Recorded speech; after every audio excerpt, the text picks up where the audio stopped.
झारखंड विधानसभा चुनाव में महागठबंधन का हिस्सा रहे आरजेडी में चुनाव से पहले सीट बंटवारे को लेकर महागठबंधन में तीर-तान की खबरें लगातार आ रही थी, लेकिन अब जब नॉमिनेशन सभी जगह पर हो चुका है और 13 तारीख को पहला फेज का वोटिंग है और ऐसे में अब आरजेडी जो है सो महागठबंधन के साथ मिल के मजबूती के साथ चुनाव लड़ने की बात कह रहा है। और इसी के तहत चुनाव समिति के द्वारा आज एक प्रेस कॉन्फ्रेंस का आयोजन किया गया, जिसमें जो अध्यक्ष हैं इनके कैलाश यादव, उन्होंने कहा कि हम लोग महागठबंधन के साथ मिलकर चुनाव लड़ेंगे और जो बीजेपी है और उनके सहयोगी दलों को हराने का काम करेंगे। मौके पर क्या कुछ कहा, आइए आपको सुनाते हैं।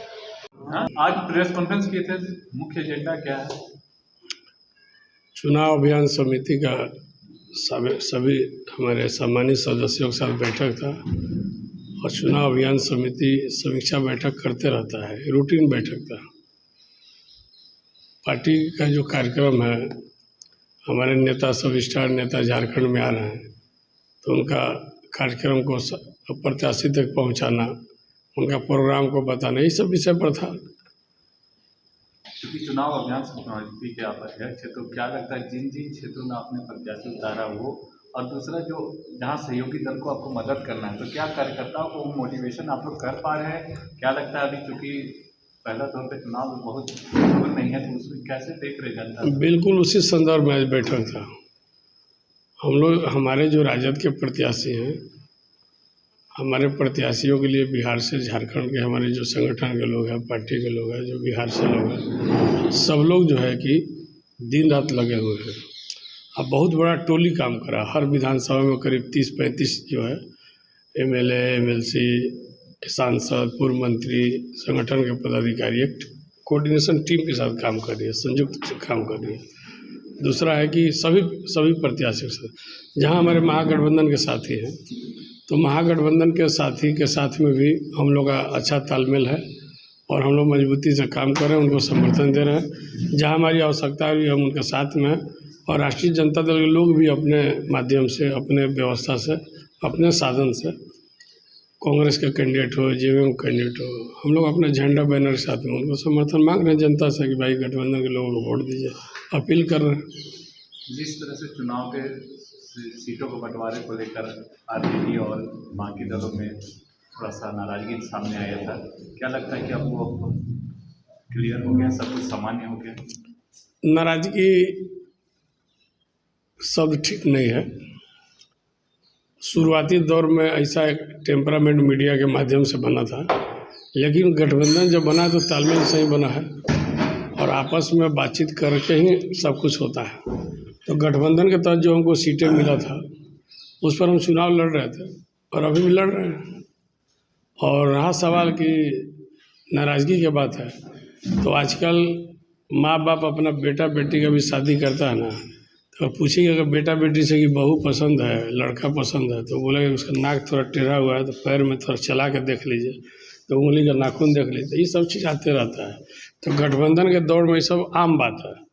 जब हो गया, घोषणा हो गया, सब कुछ ठीक ठाक है। हमारे गठबंधन के सभी साथी 2 दिन पहले ज्वाइंट पीसी करके बताया कि हम लोग सब लोग ठीक ठाक है, कहीं कोई बात नहीं।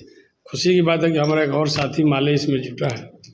तो हम लोग जनता के हिसाब से, जो जनता का सामाजिक जो समीकरण है, जो वोटों का जो समीकरण है, जो सामाजिक न्याय के जो वोटर है, वो हम लोग के साथ में है। आज जो कट्टरपंथी विचारधारा, जो नफरत फैलाने वाली पार्टी है, जो एक सुनियोजित कार्यक्रम की तरफ केवल तुष्टिकरण की बात करती है, चाहे हिंदू के नाम पर, मुसलमान के नाम पर, अभी आजकल ट्राइबल आदिवासी धार्मिक स्थल के नाम पर हो रही है। वो आदिवासी का नाम तो लेने का बीजेपी का कोई अधिकार नहीं है। अभी लोकसभा का चुनाव में 5 लोकसभा आदिवासी सीट था, 5 बीजेपी हारा और 5 हम लोग जीते। इससे भी उन लोगों को सबक सीखना चाहिए कि क्यों आदिवासी हमको नज़रअंदाज कर दिया। एक समय में आदिवासी समाज भाजपा को वोट करती थी, लेकिन आज पूरा, क्योंकि बीजेपी यूज एंड थ्रो है, जैसे कलम होता है ना, फेंको लिखो फेंको, वही बीजेपी है। समाज को यूटिलाइज करती है, फिर फेंक देती है, मोड़ के नहीं देखती है। तो उनका मांग था सरना धर्म कोड लागू करना, उससे धार्मिक आस्था उसकी बढ़ जाती थी। आप तो किए नहीं, अब क्या बात कीजिएगा। हेमंत सोरेन ने मैया सम्मान योजना के तहत पूरा ग्रामीणों को जो है कि सम्मान दिया। सारा गृहिणी खुश है कि हर महीने जो है कि 1000 रुपया आ जाता है और दिसंबर से 2500 हो जाएगा। उसके बाद से पहला ऐसा सरकार है देश का, हेमंत सोरेन का, तो अधिकारी पदाधिकारी गांव में जो है कि आपके गांव में जाके काम कर रहे हैं। लोग को शहर में नहीं जाना पड़ रहा है। तो ये तो बहुत बड़ा विजन है। जनता पर अब सवाल खड़ा होने लगा है और प्रधानमंत्री जी का साख बहुत तेज़ी से नीचे गिरा पूरे देश भर में, इंटायर भारत की मैं बात बता रहा हूँ। अंतर्राष्ट्रीय स्तर पर इनकी छवि बहुत अच्छा बनी थी, जनप्रिय बने थे, लेकिन इतना ना झूठ बोलता है, देश में तो बोलता है, विदेशों में भी झूठ बोलने लगे, इसलिए इनकी साख चारों तरफ से गिर रहा है। देखिए अंतर्राष्ट्रीय सब कई कंट्री से हमारा जो है कन्वर्सेशन बहुत जो है कि आक्रामक चल रहा है, व्यवहार कुशल संवाद नहीं चल रहा। अभी कनाडा में देखिए क्या हो रहा है, पूरा धार्मिक मंदिर को ढाया जा रहा है।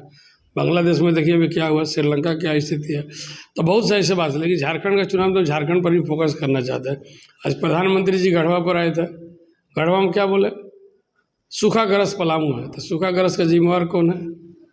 आप 2014 चुनाव में पहली बार आए थे तो वहाँ चेक डैम का मंडल डैम का शिलान्यास किए नहीं किए, फिर दोबारा आए तो 3 बार आपको वहाँ सांसद बना के दिया वहाँ की जनता ने बीजेपी को।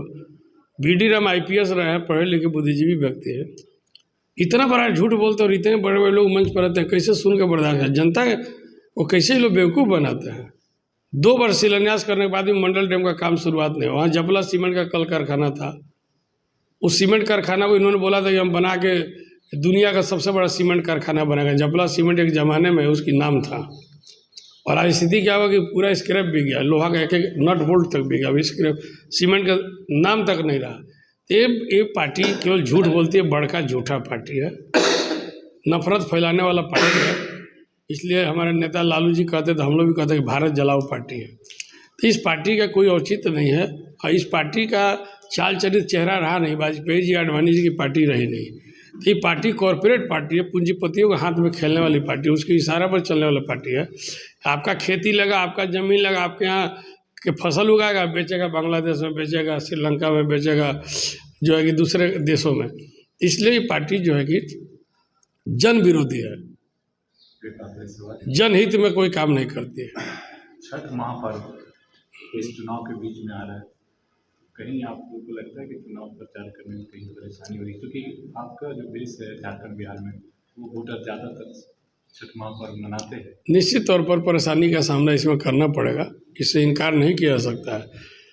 छठ मैया का त्यौहार 4 दिवसीय त्यौहार, निर्जला त्यौहार है, बिना जल का, बिना पानी का जो है कि लोग मुंह बंद करके त्यौहार करते हैं। और इतना बड़ा महापर्व को, जो ये आस्था का महापर्व है, प्रकृति का पर्व, साक्षात इसमें ईश्वर है, यही एक ऐसा त्यौहार है। लोग उगते हुए सूर्य को तो प्रणाम करते हैं, लेकिन डूबते हुए सूर्य को भी लोग प्रणाम करते हैं अर्घ्य देकर। इतना बड़ा त्यौहार को प्राथमिकता नहीं दिया चुनाव आयोग, इसका अफसोस है। जबकि राष्ट्रीय जनता दल इसका विरोध किया था, सुझाव दिया था कि 13 तारीख के बजाय आप 16-17 कर सकते हैं यहाँ पर चुनाव की तिथि को।